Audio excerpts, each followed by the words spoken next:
Le están pegando demasiado al hombre en la República Argentina. Se come mucho menos pan, se toma mucho menos leche, se come menos carne, no alcanza absolutamente para nada, no hay diversión para la gente de los sectores medios y los más vulnerables. Ni hablar de darse determinado tipo de gustos, aquellos que para algunos era una ficción, pero que fue una realidad durante muchísimos años en la República Argentina. Hoy en Plaza de Mayo, un alimentazo. Así lo llamaron, porque ya no era un verdurazo, había algo más que verduras, era leche, pan, todo lo que más o menos se podía dar a la gente. Y la gente lo iba a buscar desesperadamente, porque algunos hace muchísimo tiempo que no se daban el gusto de una buena hoja de lechuga, de un poco de leche, de un pedazo de pan. Es muy triste que este sea el síntoma más importante de una sociedad en la que los números son elocuentes. Porque no es que decimos toma menos leche y porque esto se nos ocurre, porque alguien nos dijo, ¿sabés que ahora estoy tomando menos leche? No. Está probado en las estadísticas reales que hay un 13% menos de leche que se vende. Y de pan se cayó de 90 a 75 kilos. Si bien sabemos que los que comen 90 son muchos más que comen 100, 120 kilos. Y los que comen 75 están para abajo, comen 60, 50, 40, 30 y a veces nada. Esta es la realidad, por eso el alimentazo de hoy. Nuestra colega Marcela Ojeda hizo un relevamiento. Vean ustedes lo que puso. 2019, 2016, 3 años después, en la rural precios y valores. Y entonces hace un cálculo que no sé si podrá captarse de la mejor manera en cuanto a cuáles eran los precios del 2015 y los precios ahora. Pero el salto es sencillamente atroz. No lo vamos a poder ver así, o por lo menos yo no lo puedo identificar, pero es un dato. Ahí están algunas de las situaciones que se han planteado. La hamburguesa, 45 pesos, ahora estaba a 120, por ejemplo.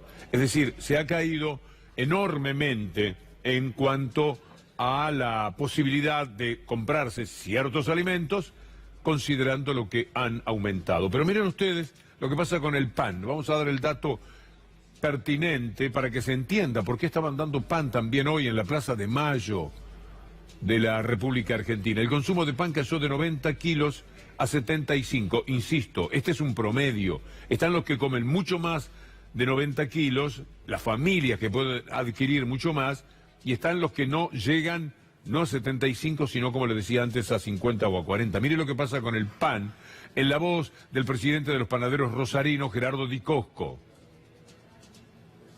El gas industrial, la tarifa industrial que nosotros tenemos, en junio del 2015 a junio del 2019, tenemos registrado un 4.200% de aumento en la tarifa. Más los impuestos que se pagan, que en proporción aumentan la misma cantidad. Hace ya 1 año y medio que venimos realmente a los tumbos. El consumo cada día es un pasito más hacia abajo, con un 35% de ventas que han caído y que no se han podido recuperar nunca. Cada vez viene más gente a pedir a los negocios. Hoy se ha duplicado la cantidad de personas que vienen a pedir, aunque sea un pedazo de campo.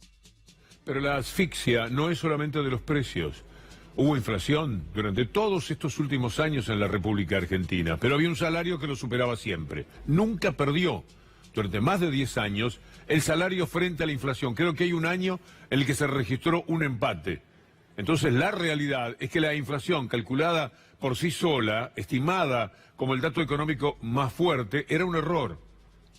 Por supuesto que la inflación de más del 20, del 15% no es para nada lo ideal, pero el salario siempre lo superó. Los trabajadores discutían con los patrones cara a cara en paritarias que les daban siempre la posibilidad de superar lo que era la inflación. Ahora no, ahora todo es ajuste, todo es achicarse. Achicaron a la gente. Lo del déficit primario, que estaba en 2 puntos, 1,8, dijo Alberto Fernández, creo que está entre 1,8 y 2 puntos, era el déficit, pero que lo provocaba la gente, atender a la gente. Ahora el déficit es 0. Muy bien, le sacaron a la gente aquello que se le daba para que hubiera un déficit de 1,8. ¿A dónde fue a parar ese dinero? A la deuda. Es terrible, es una vergüenza, es una tristeza. El concepto económico que ellos han elaborado. Póngale que hay en juego 400.000 millones de pesos. Se lo quitaron a la gente y se lo dieron a los bancos, a los bonos y a todo ese mundo financiero que no sirve absolutamente para nada. para el crecimiento del país, si ni inversiones tienen.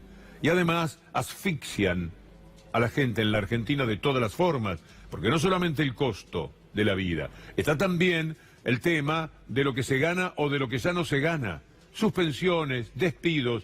Cada vez que un obrero es suspendido, es aquel que está esperando un aumento de 50% para equilibrar lo que la inflación le dicta, y en cambio le dicen que va a ganar un 25% menos, o sea, queda a un 75% de lo que verdaderamente necesita. Eso cuando hablamos de suspensiones. También tenemos que hablar de cientos de miles de despidos. Mire lo de Techin. Yo no puedo concebir esto. El grupo Techin aplica suspensiones rotativas durante 6 meses. Los más grandes también ajustan, dice página 12. ¿Usted se acuerda de Macri y Roca haciendo una inauguración? ¿Dónde es esto? ¿Se puede alumbrar la memoria de cada uno de ustedes para tener una respuesta? Esto es en los Estados Unidos. Es una cosa insólita. Allí estaban Roca y Macri ofreciéndole trabajo a los norteamericanos. Ahí no hay suspensiones, ahí la cosa marcha muy bien. Es aquí donde suspenden gente, Roca y Macri. Ahí estaban caminando por instalaciones fantásticas. Un negocio muy bueno, otra vez trabajo para los de afuera y no para los de adentro. Aquí, suspensiones, como nos cuenta José Villa, un delegado de 35 años de trabajo en la empresa.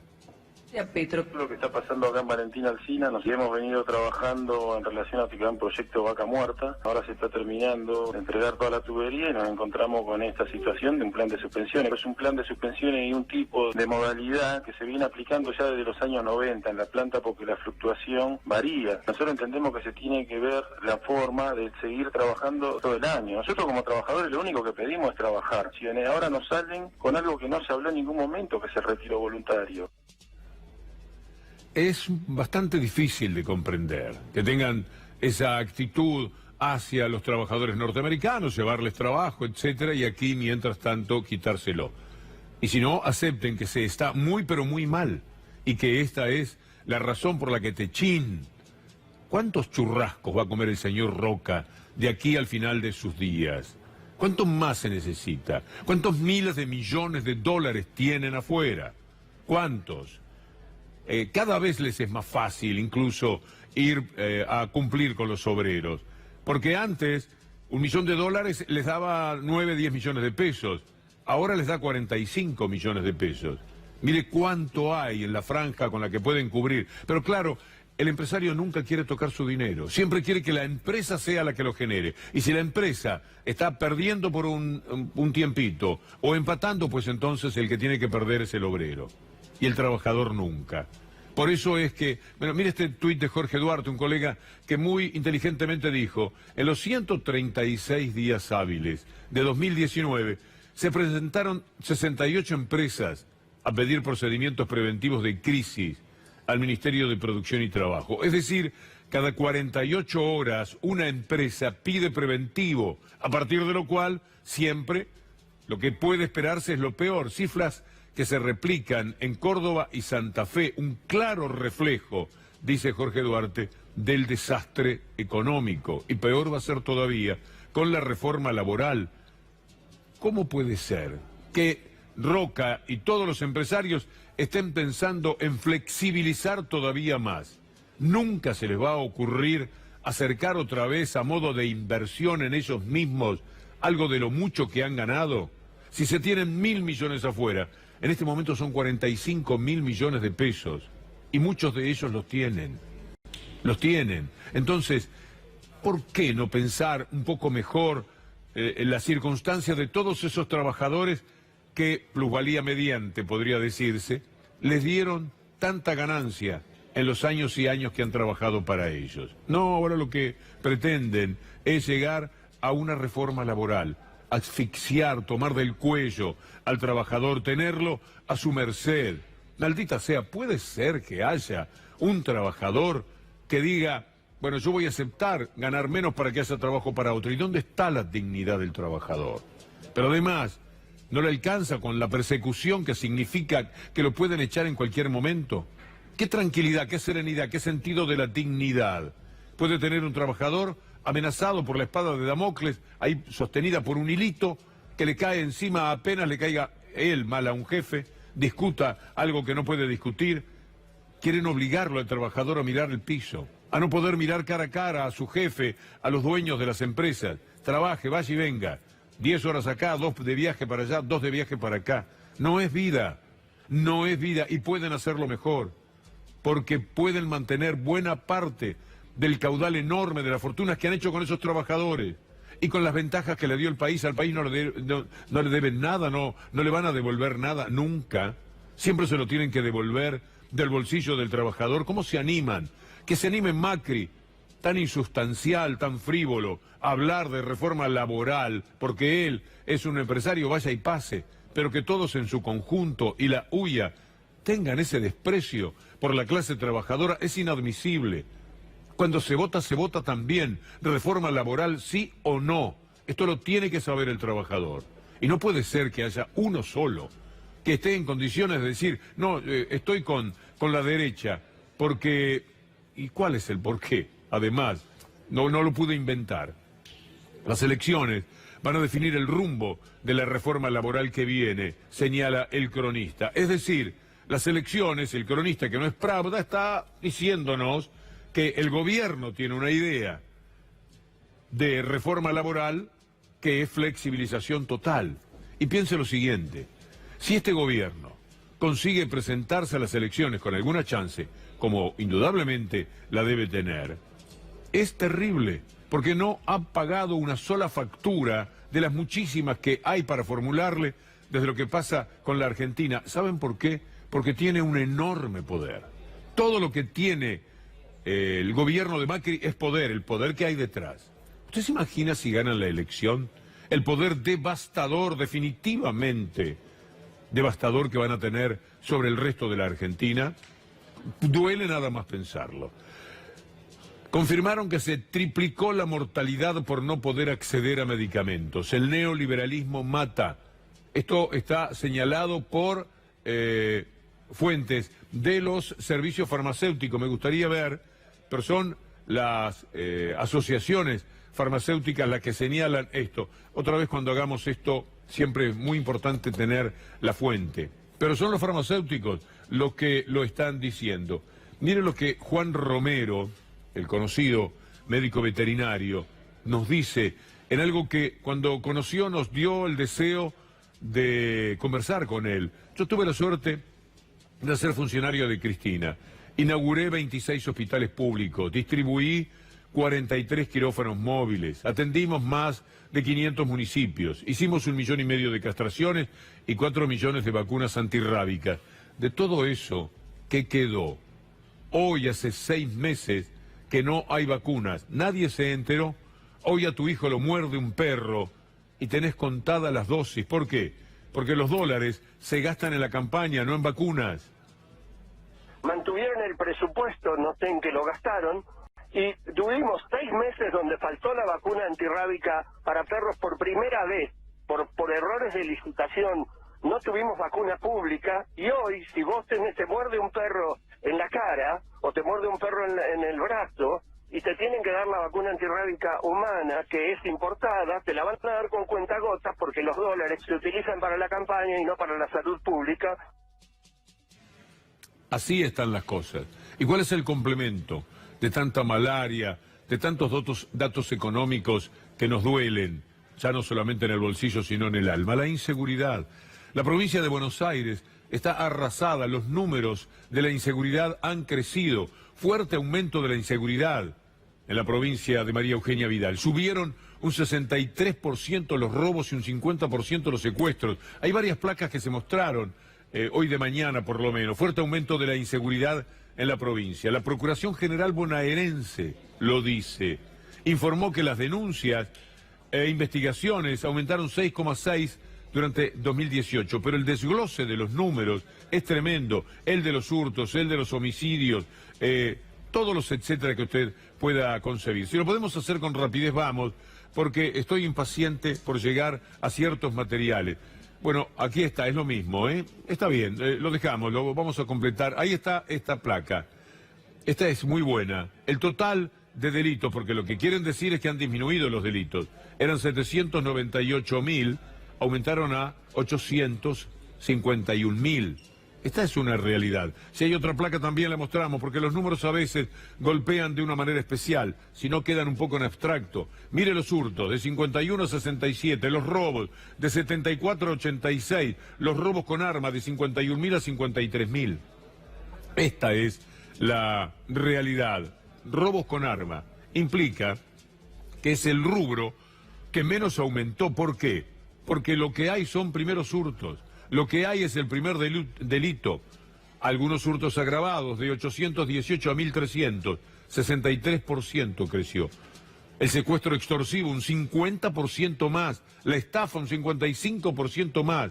Y lo grave es que, como dice Fabián Perroni, y vale la pena escucharlo, bueno, mire los homicidios en robo, el homicidio culposo, pero escuchemos a Fabián Perroni cuando dice por qué se están produciendo todos estos delitos y alude al primer delito de muchísima gente a la que la arrastraron a esa condición, que quizás nunca pensó cometer un delito y ahora no tiene más remedio. Hay un problema social que es obvio, que hace que la persona que tenga la necesidad de comer, por definirlo de alguna manera, el delito más simple aumenta, y es sobre el cual más estamos trabajando. Con las zonas rojas, porque es una cuestión. Hay gente que delinque, que es la primera vez que está pasando, que antes no lo hacía, pero por una necesidad más que de delinquir, la de un apremio económico, que es lo que está pasando. O sea, la pobreza y la exclusión, más extrema lleva a que muchas personas salgan a robar para comer. Sí, por supuesto. Y se está trabajando sobre esta situación, porque el delito que menos está bajando es ese, el robo, el hurto, el asalto. Como tantas veces uno se pregunta cómo lo hicieron. Y lo hicieron con una catarata de mentiras que inundó nuestra vida, particularmente del 2011 en adelante. Pero cada año era peor, como los delitos en la provincia de Buenos Aires fueron aumentando, las coberturas periodísticas más mentirosas, delirantes y mafiosas que se hayan podido hacer en un país. Y así tergiversaron la democracia. Macri empezó a ser presidente el día que Nisman se suicidó y todavía están con esa mentira. El otro día, en el acto del 18 de julio, el presidente de la DAIA se permitía decir que Nisman lo mataron, aludiendo a un presunto crimen político, cuando no hay un solo indicio, un solo elemento que permita pensar que no fue un suicidio. Escúchelo, porque después, si no vio ADN anoche, tenemos algo de asombro para presentarle. Hoy también recordamos a Alberto Nisman. Su tarea como fiscal al frente de la causa AMIA le costó su vida. Ante la confusión que se quiso sembrar inmediatamente después de su muerte, es importante que toda la ciudadanía tenga en claro qué fue lo que determinaron las investigaciones judiciales. Lamentablemente sabemos muy poco, pero sí sabemos que Alberto Nisman fue asesinado. Y fue asesinado por ser fiscal de la causa AMIA. Sabemos muy poco, pero sí sabemos que fue asesinado. Que ese es invento de Clarín, Patricia Bullrich y Gendarmería. Usted sabe, Clarín dijo lo que iba a decir Gendarmería un mes antes. Algo que está absolutamente probado. Anoche, ADN, cada vez más brillante, hizo un informe en el propio departamento de Nisman. Nosotros, con Adrián Guillot, gran editor, muchas gracias, concentramos un poco para podérselo presentar en la dinámica de esta columna. Preste atención, esto sí es verdad.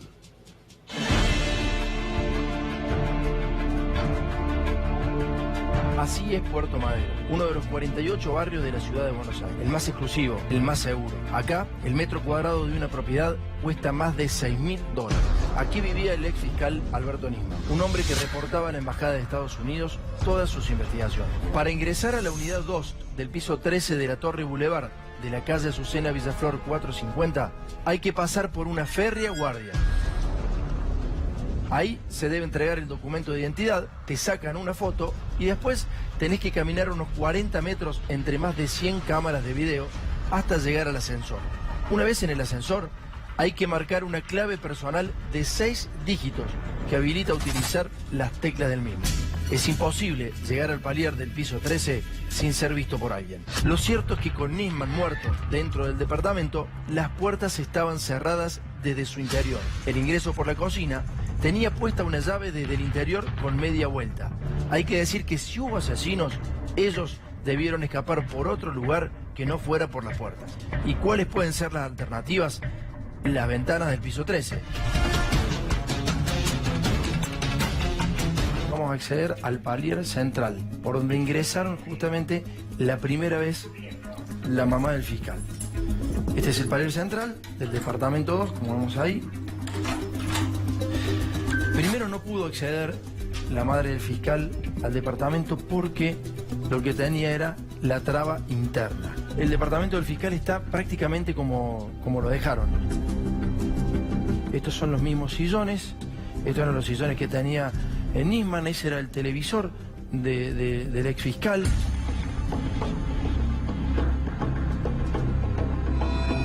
Hemos reproducido exactamente cómo estaba la mesa del fiscal. Las aberturas del edificio para ver si se pudo haber metido alguien, 2 personas inclusive, y pudieron haber salido por las aberturas. Esta es una. Fíjate que al frente tenemos todo vidriado y podemos ver el comedor del resto de los departamentos.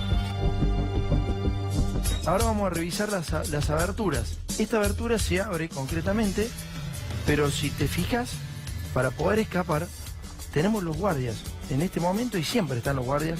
Fíjate dónde están. Y lo que vamos a hacer es ir para la cocina. Está la misma pava eléctrica, está la misma plancha. Así estaba la cocina tal cual está ahora, la hemos reproducido igual, esa misma cantidad de frutas. Y esta es la otra puerta por la que dicen que pudieron escapar los asesinos.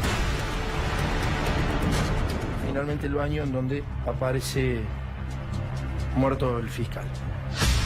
Estaba la alfombra blanca, la bañera.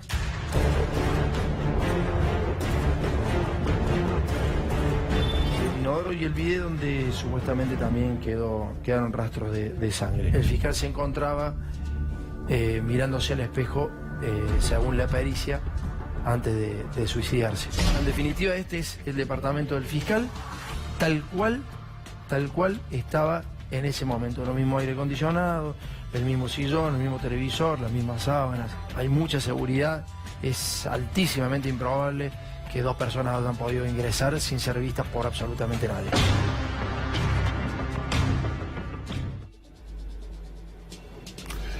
Es brillante, honra a la televisión un programa como este, que lamentablemente solo se puede hacer de este lado. Del otro lado mintieron tanto que ya no tienen forma de entrar a ese sitio y decir una verdad. Porque la verdad es que Nisman se suicidó. No lo mató la presidenta de la República de entonces, no lo mató algún allegado, no lo mató un comando árabe iraní, entrenado por Fidel Castro, como decía Clarín, y repetían algunos otros medios. Si son capaces de tomar a un suicida, levantarlo, darle un tiro y dejarlo muerto para que ahora sí sea un crimen, son capaces de cualquier cosa. Y la verdad es que han sido capaces de los esperpentos más trágicos que en materia informativa puedan existir. En la Argentina o en cualquier parte del mundo, esto no tiene parangón. Por eso, esa brillantez del programa es además un documento periodístico muy, pero muy valioso.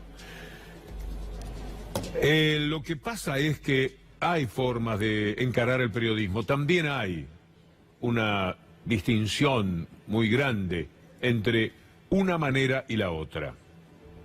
Hay reportajes que se hacen por un sector del periodismo de una forma a quienes están en el gobierno, a quienes son parte de ellos, a quienes son los propios, a quienes integran el establishment, y otra manera de preguntarle a quienes quieren cambiar eso. Morales Solá el otro día se arrastró a sí mismo un papelón por desconocimiento, por posición de antemano negativa hacia Alberto Fernández y porque se lo podía cotejar con cómo habían sido sus preguntas y su actitud cuando entrevistó a Macri. Lautaro Mailén se puso a trabajar con estos elementos y con Adrián Guillot hicieron algo que vale la pena que podamos ver, que es muy importante, porque aquí está todo documentado en cuanto a cómo se hace periodismo hoy día en la Argentina, qué es lo que a usted le entregan cada día. En consecuencia, asista, lo vamos a hacer de corrido. Son 4 minutos que hemos preparado. ¿Cómo se le pregunta a Macri? ¿Cómo se le pregunta a Alberto Fernández? Por el periodista que es una de las insignias, de las 2 o 3 más importantes que tiene el periodismo del lado mañeto de la vida. Presidente, bueno, 2 días después del G20, que ha sido un éxito sin duda, Mi primera pregunta es algo que se pregunta todo el mundo. Sí. ¿Cómo será la relación suya con Cristina Kirchner si es que gana la elección y llega al gobierno? Tan buena como es hoy. Pero le quería preguntar algo, déjeme preguntarle algo sobre en qué va a ayudar esa reunión a resolver los problemas del país. Es una muy buena pregunta, una muy buena manera de empezar. Es una muy buena pregunta. Bueno, entonces volvamos a la primera pregunta, porque acá lo que no sabemos es quién va a gobernar. Yo voy a ser el presidente. Ah, Joaquín. usted va a ser el presidente. Sí. ¿Cuáles han sido los países que más se han comprometido a invertir? Yo diría que Estados Unidos, que es por lejos el primer inversor. Me llama la atención estas preguntas, pero yo se las voy a contestar. No, a ver, Alberto, acá lo que hay que determinar es la primera pregunta, es si va a gobernar usted o va a gobernar Cristina. Y voy a gobernar yo, Joaquín. ¿Cómo hace para llevarse bien con Estados Unidos y con China? Más aún, con Trump y con Xi Jinping. La verdad que generamos un clima muy bueno. Y yo veo que la Argentina, con Macri o con usted, después del 10 de diciembre, va a tener problemas. Y claro, todos los que va a dejar Macri. Claro. Bueno. Sí, dígalo, porque hay... No, y todo lo que en su momento también... No, todo lo que dejó Macri, no. Dígalo y seamos justos, Joaquín. Seamos justos. Pero es que no me puede hacer decir la mitad de la verdad. Yo arranqué con el choripán. Para mí lo más grande que tenemos es el choripán. Lo llenó de colesterol, No le saqué nada del colesterol, es así. El gobierno acaba de decir que el déficit ha cumplido la meta con el Fondo Monetario. El déficit primario, pero el déficit fiscal no es eso. ¿Usted alguna vez imaginó que iba a estar en el centro de una escena donde estaban los principales líderes del mundo, como uno más entre ellos? ¿Trabajó para eso? ¿Imaginar? No. Imaginé muchas veces ser el sucesor de Freddie Mercury, de ser Palermo, eso sí lo imaginé. Usted me confunde porque la mayoría de los economistas dicen acá en este programa que Cristina dejó un déficit de 7 puntos. Eso no es lo que dice el INDEC de Macri, que además hizo correcciones sobre las cuentas públicas. La otra pregunta es sobre el papel importante que para mí injustamente no se menciona de su esposa Juliana. Pero quisiera que usted hable del papel que ella ha tenido en esta reunión. La hechicera es hechicera intergaláctica, no solo hechicera para mí, no solo me ha hechizado a mí. Y la mujer tiene un rol fundamental en la familia, en la vida de los líderes. Ahora, ¿usted no reconoce que en el gobierno de Macri hubo un modo de hacer política distinto? ¿Cuál es el modo? Bueno, dialogaron con la oposición, negociaron. ¿Y ella influye en usted en algunas cosas, como diciéndole, serenate, no te entusiasmes tanto con esto? ¿Tiene alguna influencia sobre su estado de ánimo? Sobre mi estado de ánimo, mucho. ¿Qué les dice usted, como candidato a presidente, a los kirchneristas que insultan o...? Que la verdad no le hacen ningún favor ni a mí, ni a la Argentina. Y lo mismo le digo a los otros. Sí, yo lo... Al macrismo enloquecido. Déjeme hacerle la última pregunta. Las lágrimas en el Teatro Colón, ¿fueron expresión de lo que usted vio en ese momento o fueron expresión también de la tensión acumulada? Usted vivió muchos meses, días de tensión y estaban llegando a su fin. ¿Qué expresó esas lágrimas? Pero a mí, yo antes de quebrarme ya venía respirando hondo. Pero, por ejemplo, ¿vamos a ir a un cepo o no? Obviamente que no, pero si lo critiqué, ¿por qué me preguntan? Por el Fondo Monetario. ¿Cómo por el fondo? Pero la relación, ¿cómo va a ser? Y va a ser con la misma que tuvimos en el 2004. Nosotros no recuperamos la relación con el fondo y le terminamos pagando. El que no le puede pagar es Macri. Y el fondo lo sabe, por eso hizo el informe que hizo. La Argentina no puede pagarlo por las condiciones que dejó Macri, Joaquín. Pero la dejó Macri. No me eche la culpa a mí, ¿eh? Bueno, cerremos acá antes que empiece a llorar de vuelta. No. Más o menos, Macri, ¿cómo ha conseguido ser un genio y que todos podamos advertirlo. ¿Cómo lo hace? ¿Trabajó para eso? Y el otro le responde, no. Y usted, Alberto Fernández, ¿por qué es tan mal tipo y está con esa gente? Y no se puede así. No se puede porque tiene un enorme poder. Por suerte, mire, está C5N. Y en todos los horarios periodísticos, 3, 4 veces más a veces de audiencia. Está pasando. Y eso tiene que ver con un apego a una cierta realidad. Uno puede no ser demasiado severo con alguien a que le tenga un poco de simpatía o de respeto. Las circunstancias pueden morigerar esto, pero de ninguna manera ir a este brutal exceso de que uno es Gardel y el otro no llega ni a la cuerda de una guitarra. Pero lo hacen siempre, todo es así. Yo podría, con los editores, ponerle 1000 ejemplos de reportajes que pululan por toda la televisión, del tratamiento que se hace. Mire, vamos a tomar un caso más para el cierre, que es el de Stornelli. Usted piense las preguntas que hay para Stornelli. Ahora vea de estas. Doctor, le quiero preguntar por una operación mediática que aparentemente hay en su contra. Esto es así. Hoy la coalición cívica, el partido de Elisa Carrió, denunció que una grabación en la que estaría el señor Barata, que fue segundo a la mano derecha de Julio De Vido y que está preso, quien habría estado liderando, digamos, la operación en su contra. ¿Usted cree esto creíble, verosímil? Estas cosas a usted, ¿qué le producen? ¿Lo desmoralizan, lo deprimen, lo abaten? ¿O está acostumbrado? Para salir ya de esto, ¿qué tan importante es la denuncia de este contador de los Kirchner Manzanares? ¿Va a seguir siendo fiscal de esta causa? Sí, por supuesto.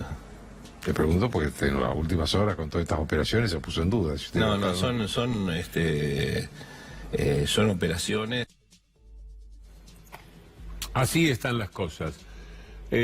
Por este tipo de periodismo que a veces les pasan cosas en el propio mundo de ellos, porque han tratado férreamente de instalar que el señor Santoro es un periodista y no un espía de Clarín, de los tantos que tiene, por otra parte, Clarín en el mundo de Comodoro Pi. Allí donde son los amos y señores, por cierto. Miren lo que pasa, como cierre, en un programa de televisión en el cual se habla de los 400 firmantes a favor de Santoro, diciendo no ataquen el periodismo, cuando Santoro para nada era atacado como periodista, sino tenía que dar explicaciones de hasta dónde es un espía, hasta dónde trabajaba en una banda, hasta dónde ayudaba a las extorsiones que cometía D'Alessio, desde cuándo se conocía con D'Alessio, cuánto tiempo hace que venían operando juntos. Sí, es verdad que las notas que sacaba en los diarios tenían que ver con una manera de presionar a aquellos a los cuales D'Alessio finalmente extorsionaba. Estas eran las preguntas. No era decirle, ¿de dónde sabe usted? ¿De dónde dijo usted tal cosa? Esa es protección de la fuente. Entonces armaron toda una historia para ir contra el juez Ramos Padilla. Y miren lo que pasó en un programa de televisión ayer, dos periodistas, uno diciendo cómo han sido las cosas, cómo fue que Clarín, siempre el diablo detrás, es el diablo, actúa sobre las circunstancias para llevar agua para su molino. Jorge Lanata se sigue considerando una vaca sagrada. No, pero no importa. Y Daniel Santoro, porque hay que decirlo acá, Daniel Santoro genera, por parte del grupo Clarín, una solicitada de 400 periodistas con el hashtag Santoro es periodismo. Me cago en esos periodistas. Ojo, está muy bien. Me cago en esa... ¿Por qué Santoro es periodismo? ¿Y todo lo demás qué hacemos? Periodismo. ¿Qué somos? Javi, no hay que... Y los que no firmamos esa solicitada, ¿qué somos? ¿No defendemos el periodismo? ¿El único que lo defiende es Santoro, que está acusado de las cosas que ya sabemos que está acusado? Y que se montó una... Y Romina Mangel, que es una de las víctimas de Santoro, también tiene algo para decir al respecto con relación a cómo fue la operación de esa solicitada que uno leía y decía, caramba, cuánta gente, cuántos periodistas, ¿no?, a favor de Santoro. ¿Será así nomás? ¿Cuál es la historia? Sí, respecto a lo que decía Javi, simplemente decir que por supuesto adhiero, yo estoy muy enojada y lo he dicho con muchas de las asociaciones, entidades periodísticas que haciendo terrorismo diciendo van a meter en cana a Santoro, cosa que nunca pasó por la cabeza del juez y nunca estuvo en juego la libertad de Santoro, hubiesen averiguado un poquito mejor antes de salir, los corrieron diciendo firmen. Y con los colegas que dicen, nos apretaron para firmar, ¿entendés? Venían los jefes y nos apretaron, ¿qué periodista sos? Y a ver, ¿qué ovarios tenés después para firmar otra nota si venís y firmás asustado una solicitada? Así las cosas. La columna sigue mañana, Dios mediante. El programa continúa ahora mismo con Luli y está Victoria Tolosa Paz para conversar con nosotros.